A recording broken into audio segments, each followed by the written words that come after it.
Hey, what's up everybody? It's Austin with Dreamcatchers Fishing Channel. Subscribe to our videos for great fishing content. Today I'm out on my buddy Scott Frady's boat. He's having some trouble with his HDS Live, trying to get the forward facing sonar dialed in. So he said, hey man, let's go take a look at it, see if we can get it dialed in. So we think we're having problems with the Lowrance live sight transducer. Don't know if it's the settings, don't know if it's the transducer. I run Garmin Panoptic, so I kind of know what I'm looking at, obviously, as far as the screen should look, and we're gonna play with it and get it dialed in. So stick with us, see if we can solve this problem, maybe catch a fish or two.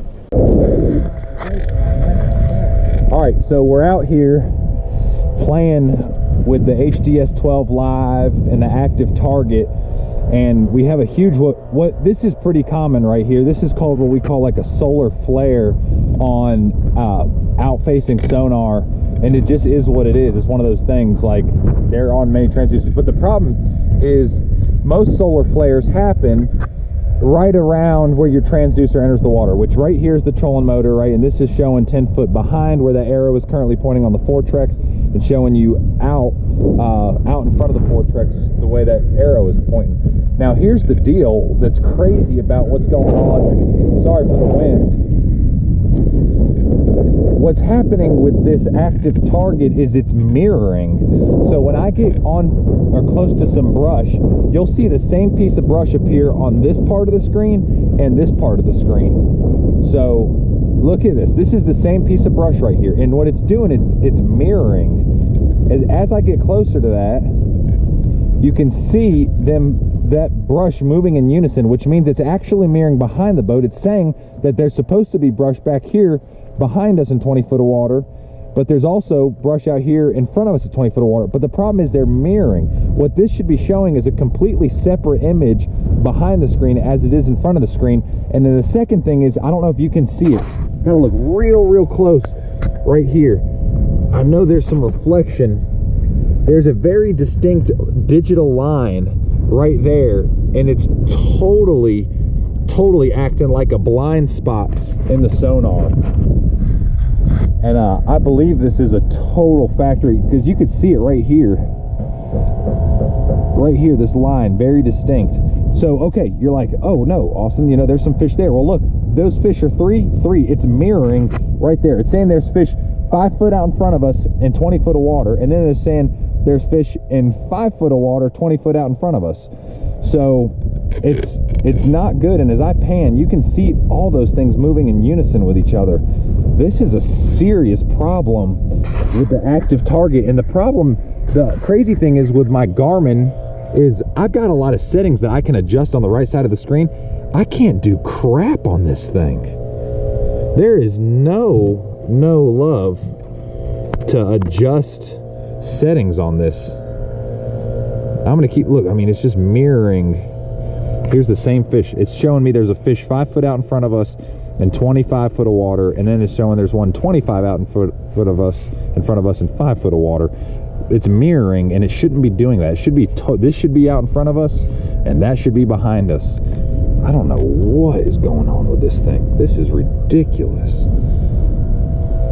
And then this whole blown out thing going on right here at 40 foot.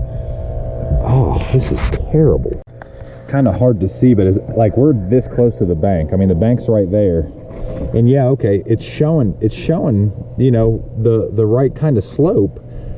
But the problem is, as I pan, it chopsticks. And like it totally loses bottom detail. And once again, like this line happening over here is also that line.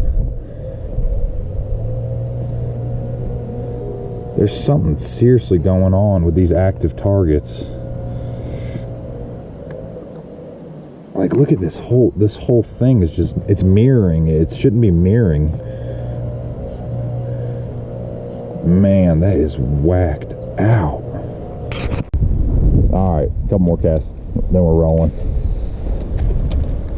I don't blame you. I didn't do it either. I didn't fall for my own. Oh, there he is.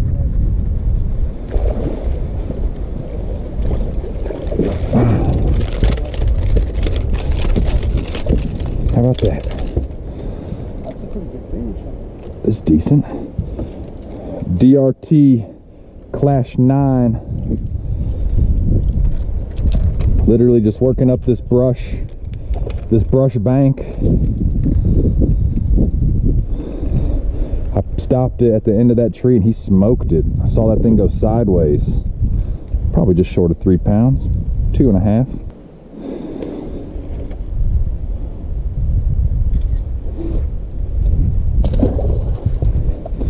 Oh, that's fun.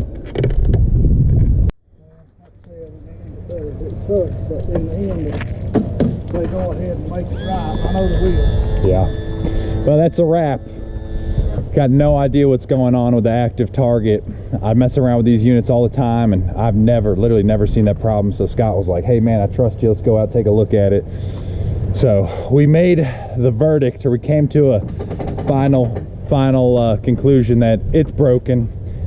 And then yeah, so then we went fishing, and wouldn't you know it, caught about a 3-pounder on a Klash 9. That bait is unique. I'm telling you, that bait is crazy. You can take the lip out, make it a glide bait, put a different tail in it, it has a totally different action. Really crazy bait. Super pumped to keep on experimenting with that thing. But anyways, thanks for watching this video. Find us online, dreamcatcherguides.com. You can also call us, and everything we use, including Klashes, DRTs, you can get at Dreamcatcher's Fishing Supply. So I'm out. Thanks for watching this video. See you on the water.